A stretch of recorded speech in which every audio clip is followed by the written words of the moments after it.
ப்ரிடாமினண்டா எந்த ஒரு பொருளா இருந்தாலும் மேஜர் காம்போனன்ட் எது கன்சியூம் பண்ணிக்கோனா there is something called material cost. அதனால்தான் இந்த காஸ்ட் ஷீட் அப்படின்னு ஒரு வார்த்தை நம்ம பேசிக் கிளாஸ்ல எக்ஸ்பிளைன் பண்ணியிருப்பேன். ஒரு பொருளை உற்பத்தி பண்றோம், அதுக்கு உண்டான செலவோட பிரேக்கப், மெட்டீரியலுக்கு எவ்வளோ ஆறுது, லேபருக்கு எவ்வளோ ஆறுது, இன்டைரக்ட் எக்ஸ்பென்சஸ்க்கு எவ்வளோ ஆறுது, இந்த மாதிரி பிரேக்கப் ஒரு ஸ்டேட்மெண்ட் ப்ரிப்பேர் பண்றோம், அது பேர் தான் காஸ்ட் ஷீட்னு பேர். இன்னைக்குமே இந்த மெட்டீரியல்ன்றது இந்த மெட்டீரியல் காஸ்ட்ன்றது that is something which constitutes a dominant portion of the total cost. என்னோட டோட்டல் காஸ்ட்ல ஒரு பெரிய லயன் ஷேர்னே சொல்லலாம். ஒரு டாமினன்ட் போர்ஷன் இதுதான் இருக்க போகுது. மெட்டீரியல் காஸ்ட்ல ஒரு டாமினன்ட் போர்ஷன் இன்னைக்குமே இந்த மெட்டீரியல் காஸ்ட் இருக்கும். அது என்ன ப்ரிஃபிக்ஸ்? Direct material. ரொம்ப சிம்பிள், நம்ம பேசிக்ஸ்ல படிச்ச மாதிரி தான். டைரக்ட்ன்ற வார்த்தை எதை எனக்கு உணர்த்த போகுதுன்னா, I could able to correlate exactly with my output. இந்த அவுட்புட்டுக்கு தான் இந்த மெட்டீரியல் காஸ்ட் என்னால் சொல்ல முடிஞ்சதுன்னா அதெல்லாம் டைரக்ட். அப்போ இந்த மெட்டீரியல் தயாரிக்கிறதுக்கு, இந்த அவுட்புட்டை தயாரிக்கிறதுக்கு எவ்வளோ KGs of raw material use பண்ணியிருக்கேன், எவ்வளோ litres of raw material use பண்ணியிருக்கேன், எவ்வளோ tons of raw material use பண்ணியிருக்கேன், எவ்வளோ units of raw material use பண்ணியிருக்கேன், உங்களால் எக்ஸாக்டாக சொல்ல முடியும் அந்த அவுட்புட்டோட. That's why it is called direct மெட்டீரியல்னு பேர். இந்த காஸ்ட் ஷீட்னு ஒன்று நம்ம படிக்கல, பேசிக்ஸ்ல கவரா இருக்கு. அதெல்லாம் கவர் பண்ணும்போது லாஸ்ட் கிளாஸ்ல உங்களுக்கு எல்லாருக்கும் சொல்லியிருந்தேன். என்னன்னா டைரக்ட் மெட்டீரியல், அதுக்கப்புறம் டைரக்ட் லேபர், அதுக்கப்புறம் டைரக்ட் எக்ஸ்பென்சஸ், இதெல்லாம் ஆட் பண்ணி வர அமௌண்ட் பேர் தான் காஸ்ட் அக்கவுண்டிங் டெர்மினாலஜில we used to call it as prime cost. ஞாபகம் இருக்கா? Yes sir. இந்த prime costன்னு இதுதான் நம்ம சொல்லுவோம். prime, that is something which is fundamental, that is something which is core, that is something which is very important.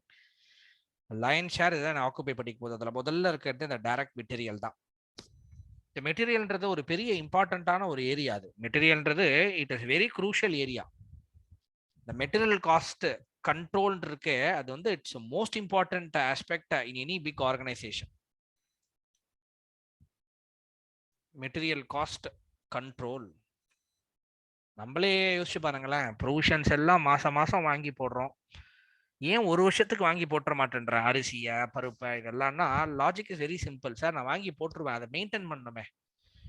டிட்டாரேட் ஆயிடுச்சுன்னா அது மட்டும் கிடையாது, கம்பெனி லெவல்ல பார்க்கும்போது பெரிய ஃபண்ட் பிளாக் ஆயிருக்கு இந்த ஃபார்ம் ஆஃப் மெட்டீரியல். அதை ஒழுங்கா ப்ரொடெக்ட் பண்ணணும். நீங்க வாங்கக்கூடிய மெட்டீரியல் கரெக்டான குவாலிட்டியா இருக்கணும்.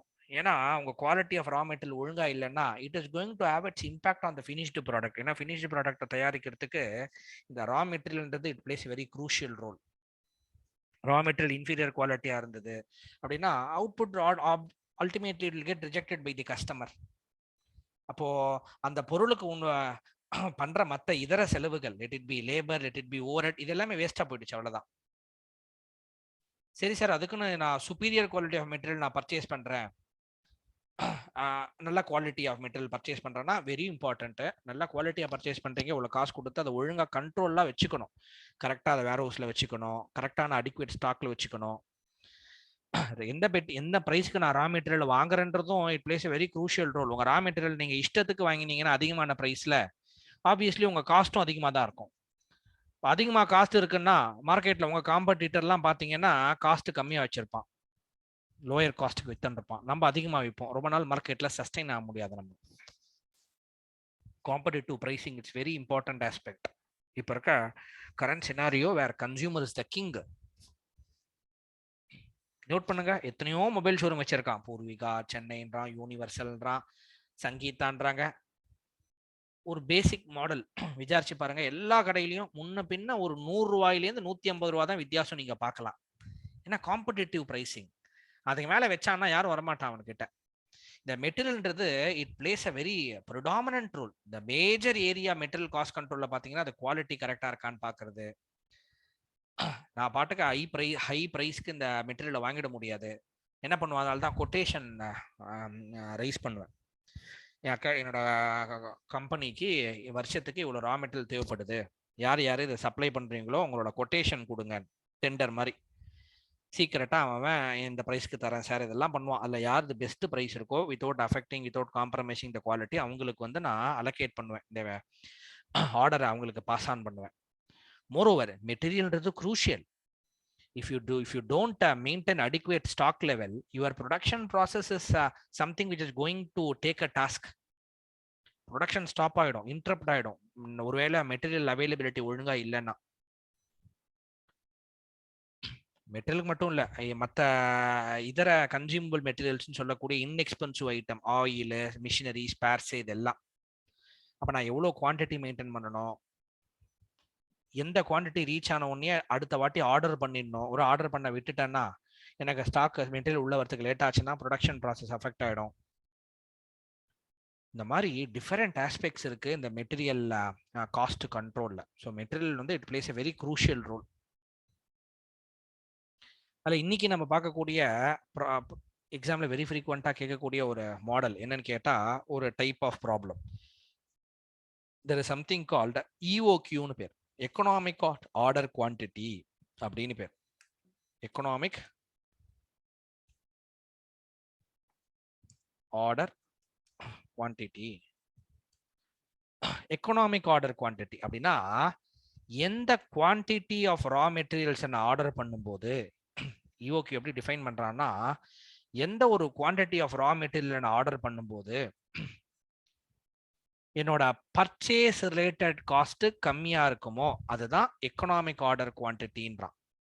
அதுதான் என்னோட எக்கனாமிக் ஆர்டர் குவான்டிட்டின்றான். அப்படின்னா நான் எவ்வளவு குவான்டிட்டி ஆர்டர் பண்ணேன்னா என்னோட பர்ச்சேஸ் ரிலேட்டட் காஸ்ட்னு வார்த்தை யூஸ் பண்றான். என்னோட purchase related cost are minimum,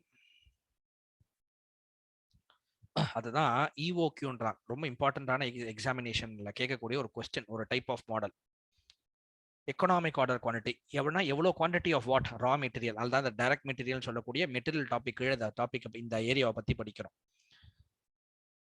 அப்போ எக்கனாமிக் ஆர்டர் குவான்டிட்டின்றது it refers to the quantity which I am going to purchase every time. எவ்வளவு குவான்டிட்டி நான் பர்ச்சேஸ் பண்ணணும். அதுல என்ன சார் பெரிய டீல் இருக்கு, எவ்வளவு குவான்டிட்டி பர்ச்சேஸ் பண்றதுலன்னா இல்ல, என்ன குவான்டிட்டி நீங்க பர்ச்சேஸ் பண்றீங்களோ அதுக்கு ஏத்த மாதிரி பர்ச்சேஸ் ரிலேட்டட் காஸ்ட் உங்களுக்கு இன்கர் ஆகும். அந்த பர்ச்சேஸ் ரிலேட்டட் காஸ்ட்டை மினிமைஸ் பண்ணணும். அதுதான் என்னோட அப்ஜெக்டிவ். ஏன்னா எந்த ஒரு அப்ஜெக்டிவா நம்மளோட மெயின் பர்பஸ் என்ன, காஸ்ட்டை மினிமைஸ் பண்ணணும், ப்ராஃபிட்டை மேக்ஸிமைஸ் பண்ணணும் தான் ஒரு ப்ருடென்ட் ஒரு கன்சியூமர், ஒரு ப்ருடென்ட் ஒரு மேனுஃபேக்சரோட அல்டிமேட் எய்மா இருக்கும். காஸ்டிங் என்னைக்குமே காஸ்ட்ன்றதை always speak from the manufacturer point of view. அவன் சைட்ல இருந்து என்ன எதிர்பார்ப்போம், கம்மியான விலையில நல்ல மார்ஜின்ல. கம்மியான விலைன்றதுக்காக நான் குவாலிட்டி இல்லாம ஆஃபர் பண்ண முடியாது. நல்ல குவாலிட்டி, நல்ல lowest price, but I need very good margin. அந்த எக்கனாமிக் ஆர்டர் குவான்டிட்டின்றது it talks about or it refers to the quantity which I need to purchase every time. ஒரு தடவை நான் எவ்வளவு குவான்டிட்டி பர்ச்சேஸ் பண்ணணும். அப்படி பண்ணா என்னோட பர்ச்சேஸ் ரிலேட்டட் காஸ்ட் வந்து இட் இஸ் மினிமம். என்னோட purchase related cost is minimum. Sir இந்த பர்ச்சேஸ் ரிலேட்டட் காஸ்ட்னு சொல்றீங்களே அப்படின்னா என்ன சார், ரா மெட்டீரியல் பர்ச்சேஸ் பண்ணும்போது என்ன சார் இன்கர் ஆக போகுது எனக்கு அப்படின்னா, you already know purchase price. Purchase price ரொம்ப இம்பார்ட்டன்ட். ரா மெட்டீரியல் வாங்கும்போது அதுதான். இப்போ 1000 யூனிட் ரா மெட்டீரியல் வேணும்னு நினைச்சுக்கோங்களேன். I need 1000 units of raw material. ஒரு யூனிட் ஆஃப் ரா மெட்டீரியலோட விலை 50 ரூபா அப்படின்னா 1000 யூனிட்டுக்கு எவ்வளவு ஆகும், 50,000 rupees ஆகும். இதான் என்னோட purchase price of raw material. Theoretically speaking, இந்த எக்கனாமிக் ஆர்டர் குவான்டிட்டியில் தியரிட்டிக்கலி ஸ்பீக்கிங் நீ ஒரு தடவையும் நம்ம ஆர்டர் பண்ணும்போது, இந்த 1000 யூனிட் ஆர்டர் பண்ணும்போது அதுக்கு உண்டான ரா மெட்டீரியல் காஸ்ட் மட்டும் உனக்கு இன்கர் ஆக போகுது இல்ல, அதோட அடிஷ்னலா there is something called purchase related cost. என்ன அது அடிஷ்னலா இன்கர் ஆக போகுது அப்படின்னா, இங்க தான் புதுசா 2 வார்த்தையை இன்ட்ரோடியூஸ் பண்றான் காஸ்டிங்ல. there is something called ordering cost, there is something called carrying cost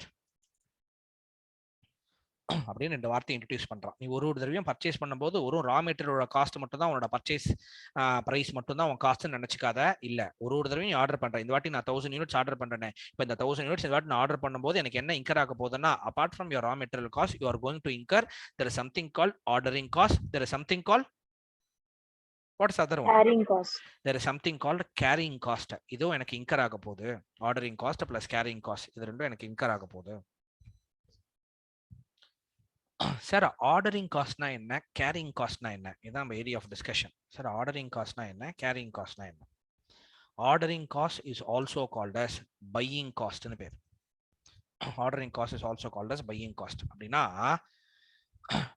ஒவ்வொரு தடவையும் நான் பர்ச்சேஸ் ஆர்டர் ரைஸ் பண்ணும்போது என்ன காஸ்ட் எனக்கு இன்கர் ஆகுதோ அதுதான் ஆர்டரிங் காஸ்ட்ன்ட்டான். ஒரு தடவையும் நான் பர்ச்சேஸ் ஆர்டர் ரைஸ் பண்ணும்போது it is a cost which is associated with every purchase order and it is incurred every time a purchase order is made out. ஒவ்வொரு தடவையும் நான் பிஓன்னு சொல்லக்கூடிய பர்ச்சேஸ் ஆர்டர் ரைஸ் பண்ணும்போது I will incur a cost called ordering cost. அதான் another question வரும், sir purchase ஆர்டர்னா என்ன, பிஓனா என்ன? இந்த பிஓன்றது இந்த பர்ச்சேஸ் டிபார்ட்மெண்ட் ப்ரிப்பேர் பண்ணுவாங்க. It is a written request. பிஓன்றது purchase ஆர்டர்ன்றது also called as PO. It is a written request. யாருக்கு நான் ரெக்வெஸ்ட் பண்றேன்? சப்ளையருக்கு பண்றேன்.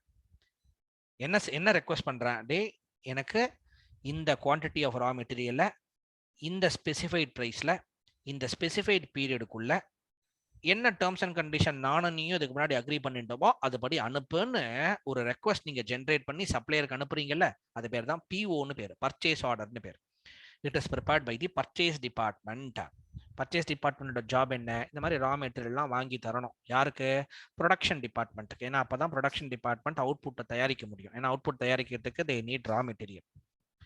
அப்போ purchase order is a written request to the supplier to supply certain specified materials at a specified price within a specified period and as per the terms and condition which they already agreed. Normally வந்து it is prepared by the purchase department. Purchase ஆர்டர்ல details இருக்கும், இந்த price, இவ்வளோ quantity, இதெல்லாம் already முன்னாடி agri பண்ணி வச்சிருப்பான் supplier. Quotation rice பண்ணும்போது எனக்கு இவ்வளோ குவான்டிட்டி நான் உனக்கு சப்ளை பண்ணுறேன் இந்த ப்ரைஸ்ல. ஸோ அதுபடி இப்போ நீங்கள் கன்ஃபர்மேஷன் கொடுப்பீங்க, எனக்கு இதான் சப்ளை பண்ணுங்க. So it is a written request to the supplier. இப்போ என்ன சொல்றான்னா, ஒவ்வொரு தடவையும் நீங்கள் பர்ச்சேஸ் ஆர்டர் ரைஸ் பண்ணும்போது there are certain cost which are associated with raising the purchase order. Theoretically speaking, ப்ராக்டிக்கலா இவ்வளோலாம் ஆகாது, ஆனால் தியரிட்டிக்கலாக எக்ஸ்பிளைன் பண்ணுறான் காஸ்டிங்ல. என்ன சார் ஆகும்? இப்போ ஒரு தடவையும் நான் பர்ச்சேஸ் ஆர்டர் ரைஸ் பண்ணுறேன். இப்போ மேலே சொன்ன எக்ஸாம்பிளில் பார்த்தீங்கன்னா 1000 யூனிட் வேணும் எனக்கு.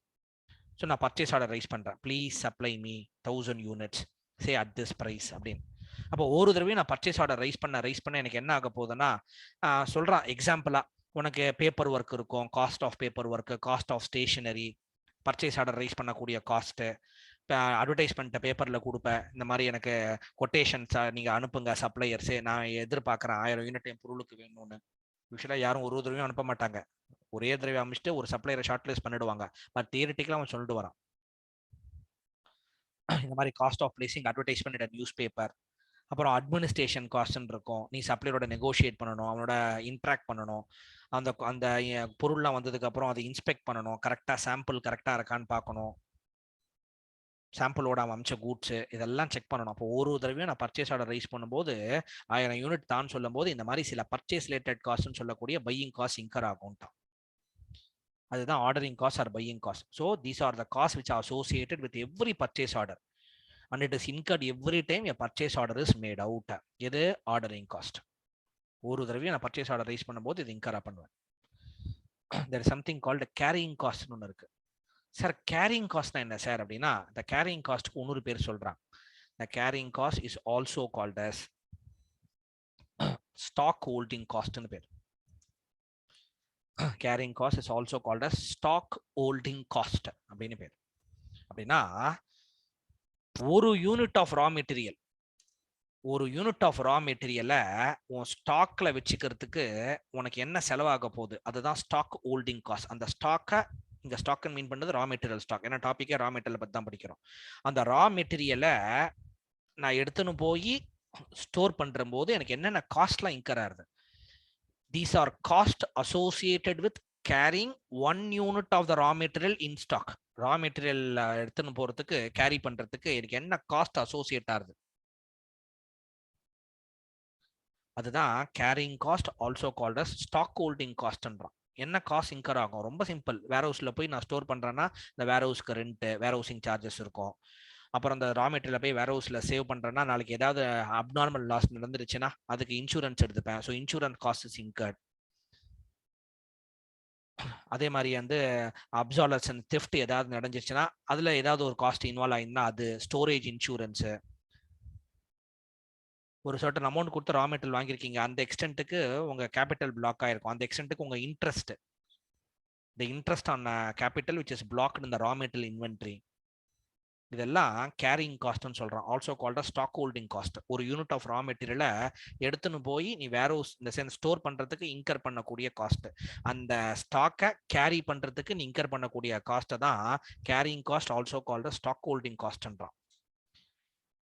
இல்லைன்னா நீங்க ரொம்ப இம்பார்ட்டண்டா புரிஞ்சுக்கணும்னா, நீங்க எவ்வளோ யூனிட் எடுத்துன்னு போய் வேர் ஹவுஸ்ல வைக்கிறீங்களோ அந்த யூனிட்ஸ் இன்க்ரீஸ் ஆக கேரிங் காஸ்ட்டும் இன்க்ரீஸ் ஆகும். It is very simple. யோசிச்சு பாருங்க, எனக்கு 1000 யூனிட்ஸ் வேணும்னு ரைஸ் பண்றேன் ஒரு பர்ச்சேஸ் ஆர்டர். இது வந்து பிஓ. ஓகேவா? பிஓ ஒரு பிஓ ரைஸ் பண்றேன், 1000 யூனிட் அப்ளை பண்ணுன்னு. அப்போ அந்த 1000 யூனிட்டுக்கு உண்டான அசோசியேட்டட் காஸ்ட் எதுக்கு? இன் கேரிங் தீஸ் ரா மெட்டீரியல் வேர் ஹவுஸ்ல போய் பத்திரமா வச்சுக்கணும் அந்த 1000 யூனிட். அதுக்கு உண்டான இன்சூரன்ஸ், வேர் ஹவுசிங் சார்ஜஸ், எக்ஸெட்ரா அது என் கேரிங் காஸ்ட். இப்போ இதுவே 2000 யூனிட் ஆச்சுன்னா இன்னும் அதிகமாகும். ஏன்னா அதுக்கு உண்டான ஸ்பேஸ் அதிகமாகும், அதுக்கு உண்டான இன்சூரன்ஸ் சார்ஜஸ் அதிகமாகும், அதுக்கு உண்டான ஸ்டோரேஜ் வேர் ஹவுஸ் ரெண்ட் அதிகமாகும். இதுவே 3000 ஆச்சுன்னா இன்னும் இன்க்ரீஸ் ஆகும். எது இன்க்ரீஸ் ஆகும்? என்னோட கேரிங் காஸ்ட் இன்க்ரீஸ் ஆகும். என்னோட கேரிங் காஸ்ட் இன்க்ரீஸ் ஆகும். என்னோட கேரிங் காஸ்ட் வில் இன்க்ரீஸ். எவ்வளோ யூனிட் நான் வேர் ஹவுஸ்ல வச்சுக்க போறேன், என் ஸ்டோர் ஹவுஸ்ல வச்சுக்க போறேன்ற குவான்டிட்டி இன்க்ரீஸ் ஆக my carrying cost will increase. Let us assume வருஷத்துல per annum எனக்கு வந்து வருஷத்துல ஐ ரிக்வயர் சே இப்படி வச்சுக்கோங்களேன் 12,000 யூனிட்ஸ் ஆஃப் ரா மெட்டீரியல் தேவைப்படுது. 12,000 units of raw material per annum எனக்கு தேவைப்படுது. 12,000 யூனிட் ஆஃப் ரா மெட்டீரியல் இருந்தால் தான் நான் அவுட்புட்டை தயாரிக்க முடியும். நான் என்ன பண்ண போறேன் அப்படின்னா, ஒவ்வொரு தடவையும் 1000 யூனிட் இப்படி வச்சுக்கோங்க. ஒரு தடவை என்ன பண்ண போறேன், I am going to raise PO for 1000 units. 1000 unit வேணும்னு பிஓ ரைஸ் பண்ண போறேன். இப்போ நான் இங்க நோட் பண்ணீங்கன்னா, ஆல்ரெடி நான் டிஸ்கஸ் பண்ணேன், ஆர்டரிங் காஸ்ட்னு சொல்லக்கூடிய பையிங் காஸ்ட்ல ஒவ்வொரு தடவையும் பிஓ ரைஸ் பண்ணும்போது ஒரு காஸ்ட் இன்கர் ஆகும் அப்படின்னு சொன்னேன். ஆமா, அப்ப இங்க ஒரு தடவை பிஓ ரைஸ் பண்றீங்க. ஓகேவா? அப்போ ஒரு தடவை பிஓ ரைஸ் பண்றேன். அப்ப அந்த ஒரு தடவையை பிஓ ரைஸ் பண்ணும்போது அதுக்கு உண்டான buying cost also called as ordering cost incur ஆகும். இப்போ இதுவே யோசிச்சு பாருங்க, எனக்கு 1000 யூனிட் வேண்டாம், இப்போ எனக்கு வந்து ஒரு தடவையும் 2000 யூனிட்ஸ் சப்ளை பண்ணணும் அப்படின்னு நான் கேட்டேன்னா, how many times I will be raising the PO? I will be raising PO 6 times. Am I right? Yes, sir. கரெக்டா? 6 தடவை ஒரு தடவையும் 2000 யூனிட் சப்ளை பண்ணுவான். அப்போ 6 தடவை பிஓ ரைஸ் பண்ணும் 2000 யூனிட் சப்ளை பண்ணோம்னா. சரி, இப்போ இதுவே 4000 யூனிட் ஒரு தடவையும் சப்ளை பண்ணனா, how many times I will raise PO? 3 times. 3 times PO rice பண்ணுவேன். எனக்கு ஒரு தடவையும் 6000 யூனிட்ஸ் எனக்கு நீ சப்ளை பண்ணன்னு நான் கேட்டேன்னா, how many times I will be in a position to raise PO? 2 times, sir. 2 times. எனக்கு நல்லா புரிஞ்சுக்கோங்க, இப்போ நான் ஒரு தடவையும் 1000 யூனிட் சப்ளை பண்ணுன்னு சொன்னா, டோட்டலா how many times I will be raising PO? ஒரு PO ல 1000 யூனிட் சப்ளை பண்ணுன்னு சொல்றேன். Totally how many times I will be raising the PO? ஒரு தடவையும் 100 யூனிட் 1000 யூனிட் சப்ளை பண்ணுன்னு சொல்றேன் அப்படின்னா 12 time I have to raise PO. கரெக்டா? சார் கரெக்டா? 12 டைம் PO ரைஸ் பண்ணோம் ஒரு தடவையும் 1000 யூனிட்னா. சரி, எனக்கு ஒரு தடவையும் 12,000 யூனிட்ஸை சப்ளை பண்ணு அப்படின்னு சொன்னா எவ்வளவு டைம் நான் PO ரைஸ் பண்ணா போறோம்? 1 டைம் பண்ணா போறோம். ஒரே டைம் PO ரைஸ் பண்ணா போறோம். 12,000 யூனிட்டையும் அவன் எனக்கு சப்ளை பண்ணிடுவான். கரெக்டா? இந்த 12,000 யூனிட் தான் என்னோட ஆனுவல் ரிக்குவயர்மெண்ட். 12,000 யூனிட் வருஷத்துக்கு இருந்தாதான் என்னால் அவுட்புட் ப்ரொடியூஸ் பண்ண முடியும். இப்போ என்ன இல்லை இம்பார்ட்டண்டா புரியணும்னா, அதை பாருங்க, ஒவ்வொரு தடவையும் PO ரைஸ் பண்ணும்போது there is some cost which is associated with it, that is called in a costing terminology buying cost, also called as ordering cost. அப்ப நான் ஒரு தடவை PO ரைஸ் பண்றேன் அப்படின்னா ஒரு தடவை அந்த PO ரிலேட்டட் காஸ்ட் தான் எனக்கு இன்கர் ஆகும். அப்போ என்னோட பையிங் காஸ்ட் இப்படி ஹெட்டிங் போட்டுக்கலாமே, இது பையிங் காஸ்ட் ஹெட்டிங் கொடுத்துக்கலாம், இதுக்கு கேரிங் காஸ்ட்னு கொடுத்துக்கலாம். ஒன்று ஈஸியா புரிஞ்சிடும். இப்போ ஒரே தடவை தான் PO ரைஸ் பண்றேன். அப்போ பையிங் காஸ்ட் எனக்கு ஒரே ஒரு POக்கு உண்டான காஸ்ட் தான் இருக்க போகுது. ஒரே ஒரு POக்கு உண்டான காஸ்ட் தான் இருக்க போகுது. ஆப்வியஸ்லி ஒரு POக்கு உண்டான காஸ்ட் தான் போது அது it is going to be less. ஆனா நான் வேர் ஹவுஸ்ல போய் 12,000 யூனிட்டை போய் சேவ் பண்ணணும், ப்ரொடெக்ட் பண்ணணும். அதுக்கு உண்டான வேர்ஹவுஸ், அதுக்கு உண்டான ரெண்ட், அதுக்கு உண்டான கேபிட்டல் பிளாக்கா இருக்கு இந்த 12,000 யூனிட்டை வாங்குறதுக்கு. அப்ப என் கேரிங் காஸ்ட் இன்க்ரீஸ் ஆகும். என்னோட பிஓ காஸ்ட் டிக்ரீஸ் ஆகும்னா ஒரு தடவை தான் பிஓ ரைஸ் பண்றேன், அந்த ஒரு தடவை மட்டும் பிஓ காஸ்ட் ரைஸ் பண்ணா போறோம். அப்ப என் பிஓ காஸ்ட்னு சொல்லக்கூடிய பையிங் காஸ்ட் டிக்ரீஸ் ஆகுது. அன்பார்ச்சுனேட்லி என்னோட கேரிங் காஸ்ட் இன்க்ரீஸ் ஆகுது. சரி, 2 தடவை பிஓ ரைஸ் பண்ணேன்னு நினைச்சுக்கோங்களேன். அந்த எக்ஸ்டென்ட்டுக்கு ஒன்னுக்கும் இந்த ஒரு வாட்டி ரைஸ் பண்றதுக்கும் 2 வாட்டி ரைஸ் பண்றதுக்கும் வித்தியாசம் பாத்தீங்கன்னா ஆப்வியஸ்லி என்னோட பையிங் காஸ்ட் இன்னும் 1 யூனிட் இன்க்ரீஸ் ஆக போகுது. ஏன்னா 2 தடவை பிஓ ரைஸ் பண்றேன்னா ஒவ்வொரு தடவையும் பிஓ ரைஸ் பண்ணும்போது காஸ்ட் இன்கர் ஆகுமா? அப்ப 2 தடவை I will be incurring PO cost. அப்ப என் பையிங் காஸ்ட் இன்க்ரீஸ் ஆகுது. ஆனா 12,000 யூனிட்டை சேவ் பண்ண வேண்டிய இடத்துல இப்போ ஒரு 6,000 யூனிட்டை தான் சேவ் பண்றேன் 2 வாட்டியா. அப்போ என்ன ஆக போகுதுன்னா அந்த எக்ஸ்டென்ட்டுக்கு என் கேரிங் காஸ்ட் டிக்ரீஸ் ஆகுது. நீங்க பார்த்துட்டே போங்க. என்னோட கேரிங் காஸ்ட்டை ஸ்டோர் ஹவுஸ்ல நான் சேவ் பண்ணக்கூடிய யூனிட்ஸை கம்மி பண்ணி வச்சுக்கணும், அப்பதான் என் கேரிங் காஸ்ட் கம்மி ஆகணும்னு நினைச்சேன்னா பிஓ காஸ்ட் இன்க்ரீஸ் ஆகுது. 12 தடவை நான் பிஓ காஸ்ட் இன்கர் பண்ணணும். இல்ல என்னோட பிஓ காஸ்ட் எப்படியாவது கம்மி பண்ணிடணும், என் பையிங் காஸ்ட் எப்படியாவது கம்மி பண்ணணும்னு நினைச்சேன்னா என் கேரிங் காஸ்ட் இன்க்ரீஸ் ஆயிடுது. ஏன்னா ஒரு தடவை தான் பிஓ ரைஸ் பண்றேன், அப்ப பையிங் காஸ்ட் கம்மி ஆயிடும், ஆனா கேரிங் காஸ்ட் இன்க்ரீஸ் ஆகுது. இல்ல சார் ஒரேடியா இந்த பிஓவை எனக்கு பிஓ காஸ்ட் இந்த கேரிங் காஸ்ட்டை கம்மி பண்ணணும், 1000 ரூபாய் 1000 யூனிட் நான் சேவ் பண்ணா போறோம்னு நினைச்சேன்னா பையிங் காஸ்ட் இன்க்ரீஸ் ஆகுது. அப்ப என்ன நடக்குதுன்னு கேட்டா பையிங் காஸ்ட் டிக்ரீஸ் ஆச்சுன்னா கேரிங் காஸ்ட் இன்க்ரீஸ் ஆகுது, பையிங் காஸ்ட் இன்க்ரீஸ் ஆச்சுன்னா கேரிங் காஸ்ட் டிக்ரீஸ் ஆகுது.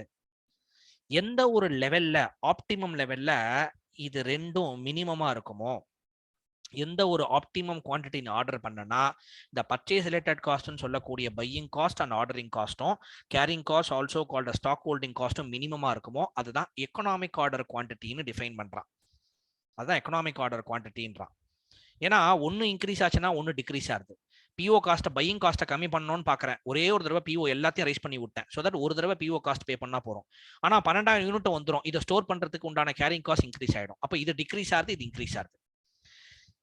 சரி, இந்த 12,000 யூனிட் ஸ்டோர் பண்ணிக்க வேண்டாம், அதை கொஞ்சம் கம்மி பண்ணலாம், அதை டிக்ரீஸ் பண்ணா என் PO number of times I need to increase the number of times I need to raise the PO increase ஆகுது. பாருங்க, கேரிங் காஸ்ட் கம்மியாக கம்மியாக, ஏன்னா கேரிங் காஸ்ட்னா எத்தனை யூனிட் நீங்க ரா மெட்டீரியல் ஸ்டோர் ஹவுஸ்ல சேவ் ப்ரொடெக்ட் பண்றீங்களோ அதோட யூனிட்ஸ் கம்மியாக கம்மியாக கம்மியாக கேரிங் காஸ்ட் கம்மியாயிட்டே போகும். இங்க 12,000 யூனிட்டுக்கு உண்டான வேர்ஹவுஸ் ரெண்ட், 12,000 யூனிட்டுக்கு உண்டான ஸ்டோரேஜ் இன்சூரன்ஸ், 12,000 யூனிட்டுக்கு உண்டான கேபிட்டலுக்கு பிளாக் ஆன இன்ட்ரெஸ்ட், இதெல்லாம் இது கம்மியாக கம்மியாக carrying cost கம்மியாகுமா அதிகமாகுமா? கம்மியாகுமா அதிகமாகுமா?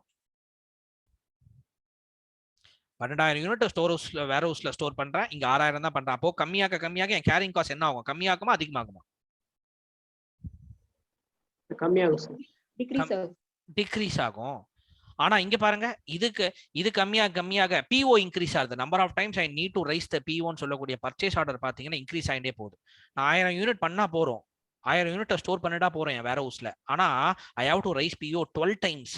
only then I can meet my annual requirement. இல்லாட்டி annual requirement என்னால மீட் அவுட் பண்ண முடியாது. 12 into 1000 12,000. ஒரு தடவையும் 1000 யூனிட் 12 டைம் 12,000 யூனிட்ஸ். ஒரு தடவையும் 2000 யூனிட் ரைஸ் பண்ணுவேன், அப்போ 6 வாட்டி 12,000 யூனிட்ஸ். ஒரு தடவையும் 4000 யூனிட் ரைஸ் பண்ணுவேன், அப்போ 3 வாட்டி பிஓ ரைஸ் பண்ணுவேன், அப்பதான் 12,000 ஆனுவல் ரெக்யர்மெண்ட் ஃபுல்ஃபில் ஆகும். ஒரு தடவையும் 6000 யூனிட் ரைஸ் பண்ணுவேன், அப்போ 2 times I have to raise PO, அப்பதான் ஆனுவல் ரெக்யர்மெண்ட் ஃபுல்ஃபில் ஆகும். ஒரே டைம் தான் பிஓ ரைஸ் பண்ணுவேன், 12,000 யூனிட் வந்துடும். அப்போ number of units what you are going to store in a warehouse, if it is going to get reduced, your carrying cost will get reduced, no doubt in it, but unfortunately your PO is getting increased. சரி, PO கம்மி பண்ணி விட்டுடலாம் அப்படின்னு பார்த்தா என் carrying cost increase ஆகுது.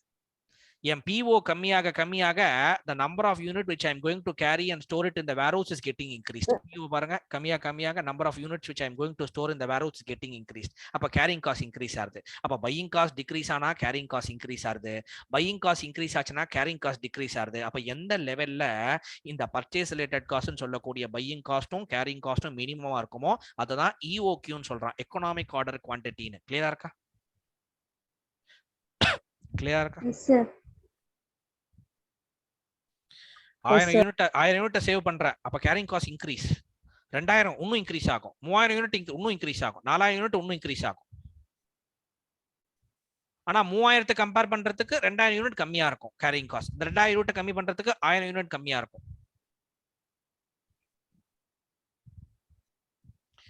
இதுதான் இஓக்யூன்றான். Okay sir, இதை நான் எப்படி கண்டுபிடிப்பேன்?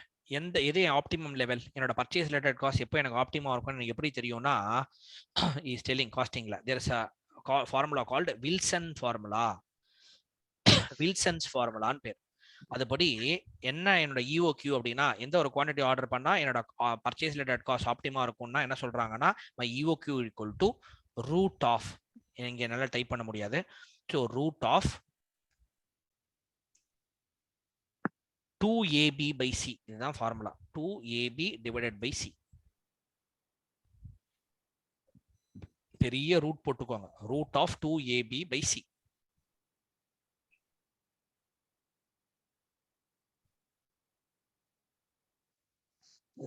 root of 2ab by c. That is my formula, Wilson formula. EOK எப்படி கண்டுபிடிக்கணும்னா, பெரிய ரூட் ஆஃப் கால்குலேட்டர்ல போட்டுப்பாங்க, root of 2ab divided by c. எழுதிக்கோங்க, root of 2ab by c. உங்க மெட்டல் எடுத்தாலும் அங்கேயும் இருக்கும் வில்சன் ஃபார்முலா என்ன EOQ இருக்கா?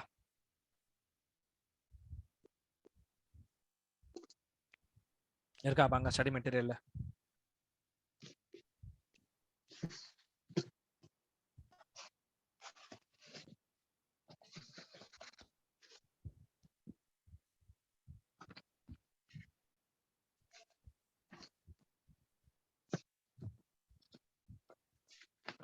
ஸ்டார்ட் ஆயிடுச்சா? எடுத்துட்டீங்களா?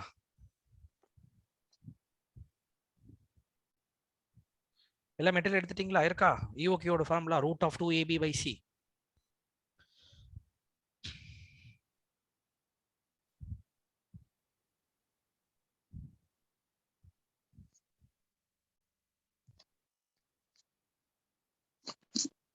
சார் இதுல 2AO by C ன்னு கொடுத்திருக்காங்க. No problem, no problem. Abbreviation தான் மாறும், the concept remains same. நான் அந்த ரூட் உங்களுக்கு எப்படி அப்ளை பண்ணணும்னு தெரியணுன்றதுக்காக பார்க்க சொன்னேன். என்டையர் ஃபார்முலாக்கு அந்த ரூட் நியூமரேட்டர் டினாமினேட்டர் ரெண்டுத்துக்கும் சேர்த்து கவர் ஆக மாதிரி அந்த root of 2ab by c. அதுல ஏ எதை சார் ரெப்ரசன்ட் பண்றது அப்படின்னா, annual requirement. Annual requirement of raw material. ஏன்னா டாபிக்கே ரா மெட்டீரியல்ஸ் தானே. Annual requirement of raw materials இதுல இன் யூனிட்ஸ்ல, அதான் ஏ ரெப்ரசன்ட் பண்றது. பின்றது ஆல்ரெடி சொல்லியிருக்கேனே, பின்றது தான் buying cost, also called as ordering cost. அப்போ பையிங் காஸ்ட் பர் ஆர்டர், ஒரு தடவையும் பிஓ ரைஸ் பண்ணும்போது என்ன காஸ்ட் இன்கர் ஆகுது, அதுதான் பையிங் காஸ்ட் பர் ஆர்டர். சீன்றது carrying cost, also called as stock holding cost. அதுக்கு என்ன ஃபார்முலா? சீன்றது carrying cost per unit of raw material per annum. ஒரு யூனிட் ஆஃப் ரா மெட்டீரியலை ஒரு வருஷத்துக்கு கேரி பண்றதுக்கு என்ன காஸ்ட் ஆகுது, carrying cost per unit of raw material per annum. ரொம்ப இம்பார்ட்டன்டான ஒரு formula. EOQ already know, it is that level of order at which my purchase related costs are minimum. That's economic order quantity. As per Wilson formula, it is root 2ab by c, where a represents annual requirement of raw material in units, annual requirement varshathukku. B என்றது buying cost per order, C என்றது carrying cost per unit of raw material per annum. ஒரு unit of raw மெட்டீரியலை carry பண்றதுக்கு என்ன cost incur ஆகுதோ அதுதான் carrying cost per unit of raw material per annum.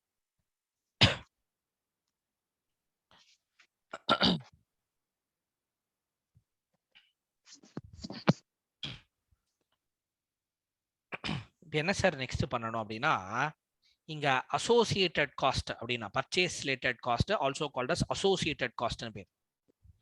Purchase பண்ணும்போது அது ரிலேட்டடா என்ன அசோசியேட் ஆயிருக்கு, என்ன காஸ்ட் அசோசியேட் ஆயிருக்கு அதோட சேர்ந்து வருது, அது பேர் தான் அசோசியேட்டட் காஸ்ட் ஆஃப் EOQன்னு பேர். ஆப்வியஸ்லி நான் பர்ச்சேஸ் பண்ணும்போது ரா மெட்டீரியல் காஸ்ட் எப்படியும் இருக்க போது, அது இல்லாம வேற என்ன அசோசியேட் ஆயிருக்கு, ரெண்டு காஸ்ட் இன்கர் ஆயிருக்கு. என்ன? பையிங் காஸ்ட், கேரிங் காஸ்ட், அப்புறம் கேரிங் காஸ்ட்.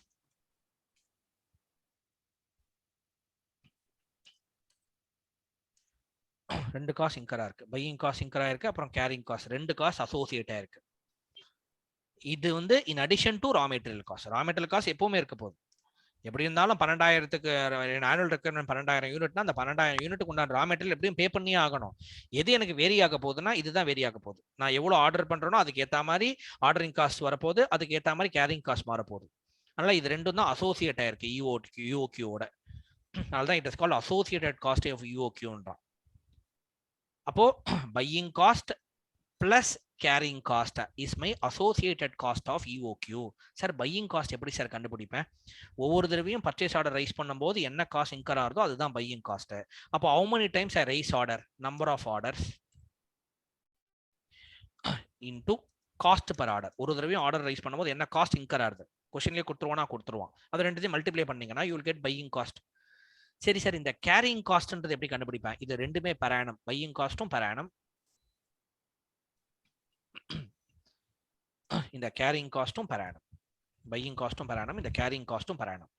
சரி சார், இந்த கேரிங் காஸ்ட் எப்படி நான் கண்டுபிடிப்பேன் அப்படின்னா ரொம்ப சிம்பிள். என்ன சொல்றான்னா formula average இன்வென்ட்ரின்றான்.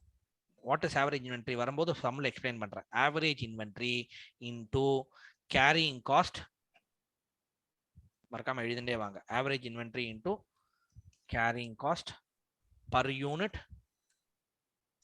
Per annum. Carrying cost வந்து average inventory into carrying cost per unit per annum. இதுதான் என்னோட கேரிங் காஸ்ட். இது ரெண்டுத்தையும் ஆட் பண்ணா பையிங் காஸ்டையும் கேரிங் காஸ்டையும் ஆட் பண்ணா அதுதான் associated cost of EOQ. Associated cost of EOQ வேற எப்படி கண்டுபிடிக்கலாம்? Aliter method. வேற எப்படி கண்டுபிடிக்கலாம்னா ஃபார்முலா சொல்றான். Associated cost of EOQ may also be computed. எப்படி சார் கம்ப்யூட் பண்ணலாம்? எக்ஸ்பிளைன் பண்றான். Root of 2ABC, root of 2ABC. இங்க நான் ரூட் போடல, நீங்க ரூட் போட்டுக்கோங்க. ரூட் ஆஃப் 2ABC அப்படி போட்டா I will get associated cost. root of 2ABC போட்டா I will get associated cost of EOQ may also be computed as below root of 2ABC. அதுக்கப்புறம் ரொம்ப இம்பார்ட்டண்டா ஒரு அப்சர்வேஷன் சொல்றாங்க. இந்த வில்சன் ஃபார்முலா படி அட் EOQல இவங்க சொல்ற ஒரு ரிலேஷன்ஷிப் இட் ஹோல்ட்ஸ் குட்ன்றான்.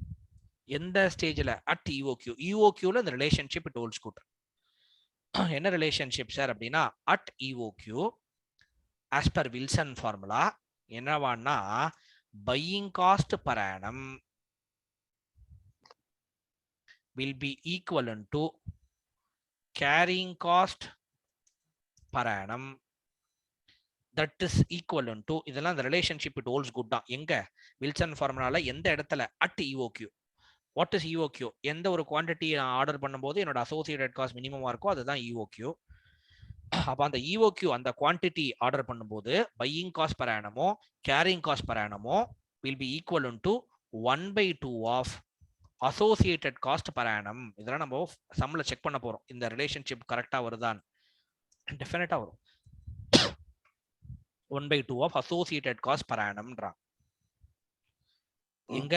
at EOQல. அப்ப at EOQல my buying cost per annum equivalent to carrying cost per annum will be equivalent to 1/2 of associated cost. What is associated cost?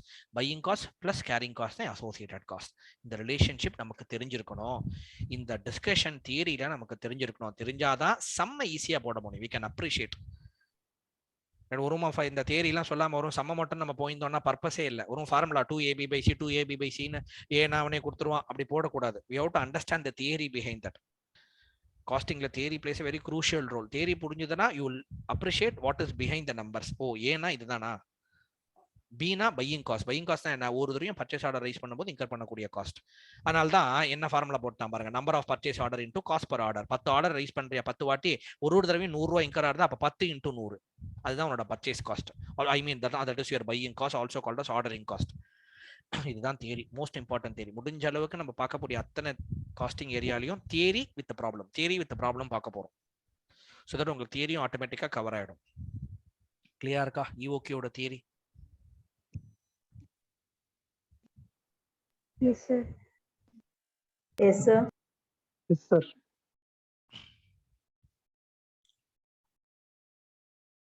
எக்ஸாம்ல ரொம்ப ஃப்ரீக்வெண்டா கேட்கக்கூடிய ஒரு மாடல். கேட்கக்கூடிய ஒரு மாடல்.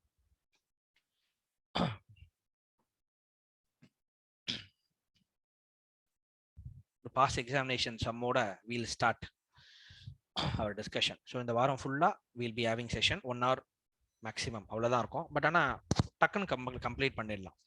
என்னோட இன்டென்ஷன் என்னன்னா பேசிக்ஸு, மெட்டீரியல்ஸ், அப்புறம் லேபர், இது 3 முடிஞ்சதுக்கப்புறம் திருப்பி will go back to income tax.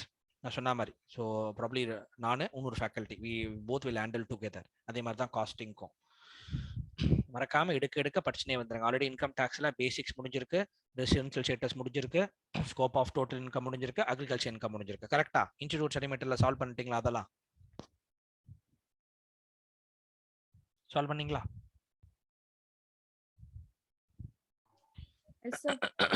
மறக்காம please practice as and then possible. Ready. இப்போ ஸ்ட்ரைட்டா அதே மாதிரி தான் இப்போ காஸ்டிங்லயும் பேசிக்ஸ், மெட்டீரியல், லேபர் இதை முடிச்சு திருப்பி இன்கம் டேக்ஸ் இந்த ரேப்போல தான் படிக்க போறோம், டெம்போல தான். Ready, will start. என்னன்னா ஒரு சம்மு கொடுத்துருக்கான். M limited pass examination sum explain பண்றேன். M limited they require 1000 units of material EX on an average for a week. M Limited, they require 1000 units of material EX. அப்படிங்க raw material என்ன EX எல்லாமே இப்போ ரா material பற்றி தான். யூஓக்யூவே ரா material பற்றி தான். Economic order quantity, எந்த குவான்டிட்டி ஆஃப் ரா மெட்டீரியல் நான் பிளேஸ் பண்ணும்போது என்னோட purchase related cost, associated cost மினிமமா இருக்குன்றது தான் ஈஓக்யூ. இப்போ இங்கே ரா மெட்டீரியல்ன்றது X. 1000 unit of material X on an average எனக்கு தேவைப்படுறது ஒரு வாரத்துக்கு.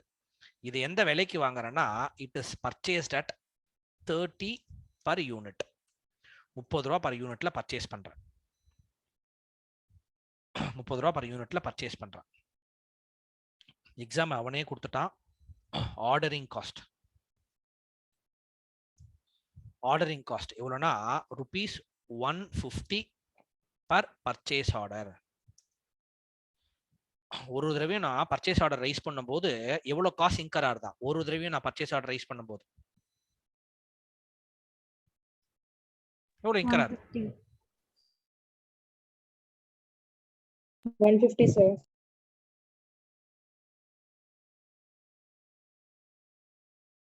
ஒரு தடவையும் நான் பர்ச்சேஸ் ஆர்டர் ரைஸ் பண்ணும்போது 150 ரூபாய் இன்கர் ஆகுது. அதுக்கப்புறம் சொல்லிட்டான் எக்ஸாம்லயே.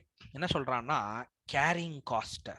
என்ன கேரிங் காஸ்ட்? இந்த இன்வென்ட்ரிய கேரி பண்றதுக்கு எவ்வளவு காசு இன்கர் ஆகுதான் கேரிங் காஸ்ட் அப்படின்னா கேரிங் காஸ்ட் அவனே சொல்லிட்டான் per unit. Carrying cost per unit எவ்வளவு இன்கர் ஆகுதான் தெரியுமா? It is ₹0.06 per week. ஒரு யூனிட் ஆஃப் ரா மெட்டீரியல கேரி பண்றதுக்கு 0.06 per week ஆகுது. இப்போ என்ன கண்டுபிடிக்க போறோம்னா நம்ம we have to find out EOQ. ஓகேவா? क्वेश्चन புரிஞ்சுதா அவங்க எல்லாருக்கும்? क्वेश्चन புரிஞ்சுதா? Yes sir.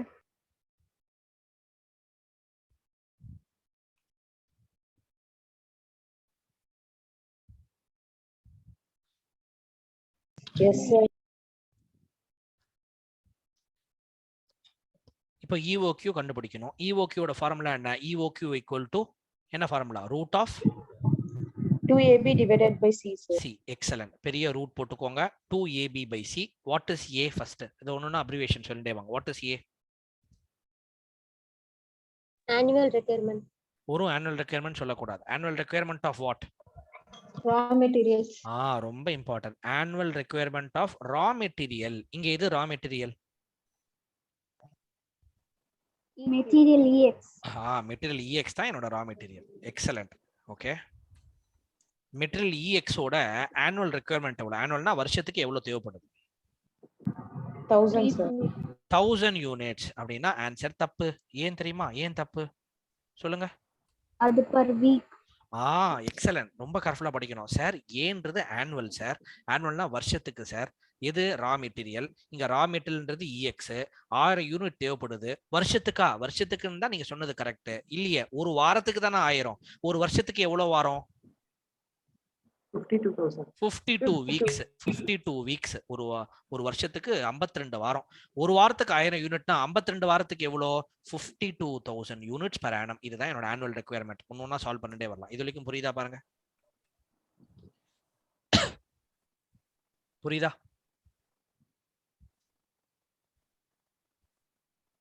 புரியுதா? Yes, sir. Yes, sir. சரி, ஏ கண்டுபிடிச்சிட்டோம். வாட் இஸ் பி ஃபார்முலா படி? Buying cost. பையிங் காஸ்ட் ஃபுல்லா சொல்லணும். பையிங் காஸ்டா இல்லையா? Buying cost per order.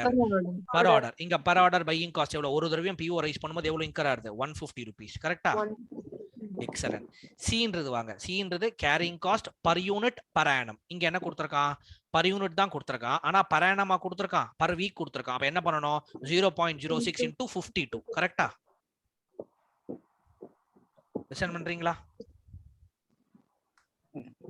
Carrying cost per unit per annum. Per unit கொடுத்திருக்கான். ஆனா per annum இல்லையே, நான் per annum கன்வெர்ட் பண்ணணும். அப்ப 0.06 into 52 எவ்வளவு வருது? 3.12. 3.12 per unit per annum.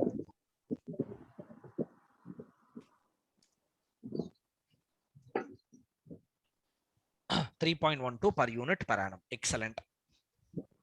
3.12 per unit per annum. இப்போ உங்க எல்லாருக்கும் ஃபார்முலா தெரியும். ரூட் ஆஃப், பெரிய ரூட் போட்டுக்கோங்க, 2 into 52,000 into 150 divided by 3.12 போட்டா எவ்வளவு வருது EOQ?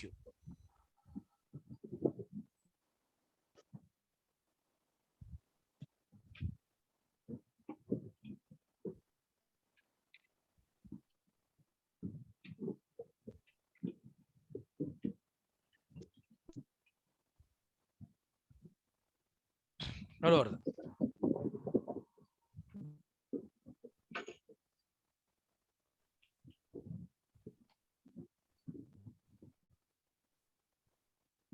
எல்லாம் கால்குலேட்டர் வச்சிருக்கீங்களா? Basic calculation rule note, calculator rule note, black ball point pen, இதெல்லாம் மேண்டேட்டரி ரிக்குவயர்மெண்ட். இல்லாம கிளாஸ் அட்டெண்ட் பண்ண கூடாது. 20. தைரியமா சொல்லுங்க. 20யா? Root of 2 into 52,000. ஓகேவா? Root of 2 into 52,000 into 150 divided by 3.12. 2,236. ரொம்ப சிம்பிள். 2236. இன்னைக்குமே அந்த டினாமினேஷன் சொல்லக்கூடிய பின்னாடி இருக்க அந்த ஃபேக்டர் ரொம்ப இம்பார்ட்டன்ட். யூனிட்ஸ், ரா மெட்டீரியல் தானே அது. அப்போ 2236 யூனிட்ஸ். இதுதான் EOQ. கரெக்டா? புரியுதா? ஆன்சர் வந்ததா எல்லாருக்கும்? 2236 units. Yes, sir. Yes, sir. தப்பு பண்ணிடாதீங்க, ரொம்ப இம்பார்ட்டன்ட். அப்படின்னா என்ன சார் அர்த்தம் அப்படின்னா, ஒவ்வொரு தடவையும் நான் 2236 யூனிட்ஸ் ரைஸ் பண்ணேன்னா என்னோட அசோசியேட்டட் காஸ்ட் மினிமமா இருக்கும். அசோசியேட்டட் காஸ்ட்னா என் ஆர்டரிங் காஸ்ட்டும் கேரிங் காஸ்ட்டும் மினிமமா இருக்கும். ஆர்டரிங் காஸ்ட்டும் கேரிங் காஸ்ட்டும் மினிமமா இருக்கும் அப்படின்னு அர்த்தம். அதுதான் இந்த EOQ. இந்த EOQ ஃபார்முலாவே எனக்கு அதை தான் டினோட் பண்றது. அந்த EOQ ஃபார்முலாவே எனக்கு அதுதான் டினோட் பண்றது. ஏன்னா நம்ம தான் பார்த்தோமே தியரிட்டிக்கலா, பையிங் காஸ்ட் இன்க்ரீஸ் ஆனா கேரிங் காஸ்ட் டிக்ரீஸ் ஆகுது, பையிங் காஸ்ட் டிக்ரீஸ் ஆச்சுன்னா கேரிங் காஸ்ட் இன்க்ரீஸ் ஆகுது. அப்ப எந்த ஒரு ஆப்டிமம் லெவல்ல ரெண்டும் மினிமமா இருக்கோ அதுதான் என்னோட EOQ. அப்போ 2236 யூனிட்ஸ். யோசிச்சு பாருங்க, உங்க ஆனுவல் ரெக்குயர்மெண்ட் எவ்வளோ? 52,000 யூனிட்ஸ். ஒவ்வொரு தடவையும் 2236 யூனிட்ஸ் ரைஸ் பண்ணோம்னா how many times you have to raise the purchase order? எவ்வளவு டைம் பர்ச்சேஸ் ஆர்டர் ரைஸ் பண்ணணும்? How many orders I have to raise? 23.25. Sir ரொம்ப சிம்பிள் சார். 52,000 divided by 2236. இப்போ லிட்டரலாக பார்த்தா 23.255. என்ன சார் ரவுண்டிங்ல வருது? இக்னோர் பண்ணிடுங்க. தியரிட்டிக்கல் பர்பஸ்க்கு கிட்டத்தட்ட 23.2556 orders. Number of orders you have to raise. Number of orders you have to raise. கிளியரா இருக்கா? புரியுதா? புரியுதா?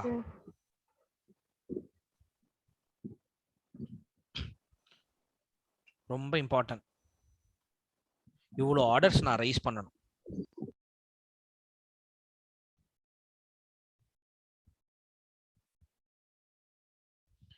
நம்ம தான் ஒரு ரிலேஷன்ஷிப் படிச்சோம். என்ன ரிலேஷன்ஷிப் படிச்சோம்? At EOQ. இங்க ஒன்று படிச்சோம் பாருங்க. At EOQ buying cost per annum plus carrying cost per annum equal to 1/2 of associated cost per annum. இந்த ரிலேஷன்ஷிப் நம்ம படிச்சோம். இந்த மாதிரி வில்சன் ஃபார்முலா இந்த ரிலேஷன்ஷிப் இட் ஹோல்ட்ஸ் குட்னு படிச்சோம்.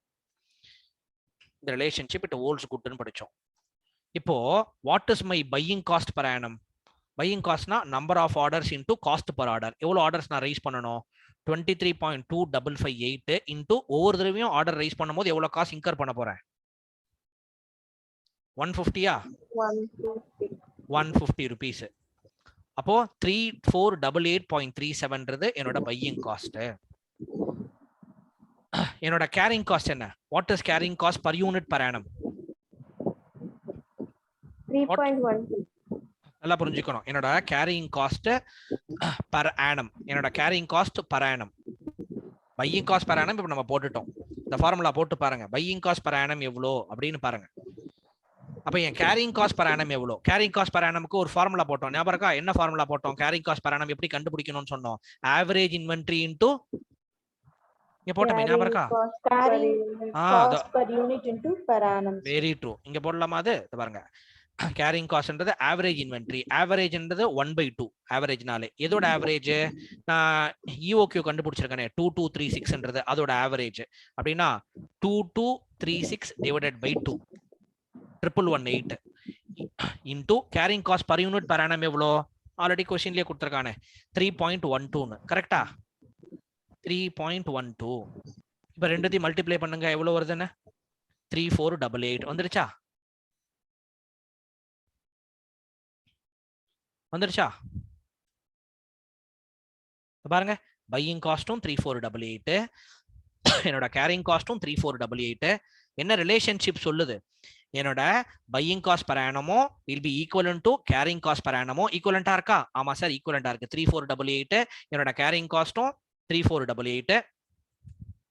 அதுக்கப்புறம் என்ன சொல்லுது? will be equivalent to 1/2 of associated cost per annum. Okay, what is associated cost? associated காஸ்ட்ன்றது என்னது? Buying cost plus carrying cost. அதான் என்னோட அசோசியேட்டட் காஸ்ட். கரெக்டா? அப்போ 3488 பிளஸ் என் கேரிங் காஸ்ட் அதுவும் 3488 டிவைடட் பை 2 எவ்வளவு வருது? எவ்வளவு வருது? 3488 வந்துருச்சு. அதுவும் 3488. இந்த ரிலேஷன்ஷிப் இட் ஹோல்ட்ஸ் குட்டா பாருங்க. இப்போ இந்த ரிலேஷன்ஷிப் இட் ஹோல்ட்ஸ் குட் பாருங்க. அட் EOQ இந்த ரிலேஷன்ஷிப் பாருங்க. Buying cost per annum will be equivalent to carrying cost per annum will be equivalent to 1/2 of associated cost per annum. associated cost தான் buying cost plus carrying cost. Buying cost எப்படி கண்டுபிடிச்சேன்? Number of orders into cost per order. ஏன்னா அதுவும் உங்களுக்கு formula தெரியுமே. Buying cost தான் இங்க போட்டிருக்கோமே. Buying cost formula தான் இங்க நம்ம போட்டிருக்கோமே. என்ன சார் ஃபார்முலா? பையிங் காஸ்ட்ன்றது number of orders. How many purchase order I have to raise? நீங்க தான் கண்டுபிடிச்சீங்க சார். 2236 யூனிட்ஸ் ஆர்டர் பண்ணணும். ஒரு தடவையும் PO ரைஸ் பண்ணணும். அப்படின்னா I have to raise order for கிட்டத்தட்ட 23.255 டைம்ஸ். அப்போ 23.255 இன்டூ காஸ்ட் பர் ஆர்டர் 150 ரூபா. ஒவ்வொரு தடவையும் பர்ச்சேஸ் ஆர்டர் ரைஸ் பண்ணும்போது I will be incurring 150 rupees. அப்போ மை பையிங் காஸ்ட் இஸ் 3488. கரெக்டா? 3488. கேரிங் காஸ்ட் என்ன formula? Average inventory into carrying cost per unit per annum. Average inventory என்ன? 1/2 of EOQ. ஆவரேஜ்னாலே 1/2. ஆவரேஜ்னா டிவைடட் பை 2. EOQ எவ்வளவு கண்டுபிடிச்சேன்? EOQ we found out 2236. அது divided by 2 பண்ணீங்கன்னா you will be getting 1118. average inventory carrying cost per unit per annum எவ்வளவு? 3.12. ரெண்டுத்தையும் multiply பண்ணா 3488 carrying cost வந்துடுச்சு. associate cost buying cost plus carrying cost divided by 2 எல்லாம் equation match ஆயிடுச்சு. புரியுதா? புரியுதா? Yes sir. Yes sir. Note பண்ணிக்கிறீங்களா எல்லாரும்? பேரலா நோட் பண்ணுங்க, ரொம்ப இம்பார்ட்டன்ட். அப்ப குயிக்கா பேரலா நோட் பண்ணிட்டே இருங்க. நான் சினாப்சிஸ் சொல்லிட்டே வரேன். Economic order quantity is the quantity at which my purchase related காஸ்ட்னு சொல்லக்கூடிய அசோசியேட்டட் காஸ்ட் மினிமமா இருக்க போகுது. டோட்டல் பர்ச்சேஸ் ரிலேட்டட் காஸ்ட் அப்படின்னா என்னோட ஆர்டரிங் காஸ்ட் என் கேரிங் காஸ்ட் மினிமமா இருக்க போகுது. அந்த லெவல்ல தான். இது எப்படி நான் கண்டுபிடிப்பேன்? By applying Wilson formula. Wilson formula என்ன? Root of 2ab by c. where a represents annual requirement of raw material, b represent buying cost per order, c represent carrying cost per unit of raw material per annum. இந்த root of 2ab by c நீங்க root of 2ao by c whatever it is ஈஸியா ஞாபகம் வச்சுக்கலாம். Buying cost per ஆர்டருக்கு ordering cost கூட ஞாபகம் வச்சுக்கலாம். அது ப்ராப்ளம் இல்லை. But formula concept remain same. அப்ரிவேஷன்ஸ் தான் மாறப்போகுது. ஏபி பை சின்னு வச்சுக்கோங்க, ஆர் வேற ஏதோ ஏஓ பை சின்னு வச்சுக்கோங்க. That is not an issue. இப்போ இந்த இஓக்யூ என்னைக்குமே கரெக்டாக எக்ஸ்பிரஸ் பண்ணணும். 2236 யூனிட்ஸ் அப்படின்னா என்ன அர்த்தம்? ஒவ்வொரு தடவையும் பிஓ நான் ரைஸ் பண்றது 2236 யூனிட்ஸ்க்கு இருக்கணும். என் ஆனுவல் ரெக்யர்மெண்ட் 52,000 யூனிட். அப்போ how many times I have to raise PO? 23.25 times PO raise பண்ணணும். அப்போ ஒவ்வொரு தடவையும் எனக்கு 2236 யூனிட்ஸ் அதுக்குள்ள இருக்கும். அப்போ 23.2 இந்த டைம்ஸ் யூனிட் ரைஸ் பண்ணும்போது I will be getting my annual requirement of 52,000 units. எக்ஸாம்ல காமனா ஸ்டூடெண்ட் பண்ற தப்பு என்னன்னா, ஏன்றது ஆனுவல் ரெக்யர்மெண்ட். இவன் கிளீனா கொஸ்டின்ல கொடுத்துட்டான். எப்படி அழகா நம்மள மடக்கி இருக்கான் பாருங்க. கொஸ்டின் கொடுத்தது 1000 யூனிட்ஸ் பர் வீக்ன்ட்டான். நம்ம 1000 எடுத்துக்க முடியாது. அதை பர் ஆனத்துக்கு கன்வெர்ட் பண்ணணும் into 52. That's why we have got 52,000. கிளியரா இருக்கா? ஏதாவது டவுட் இருக்கா?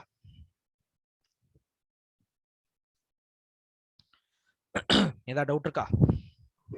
No, sir. No, sir.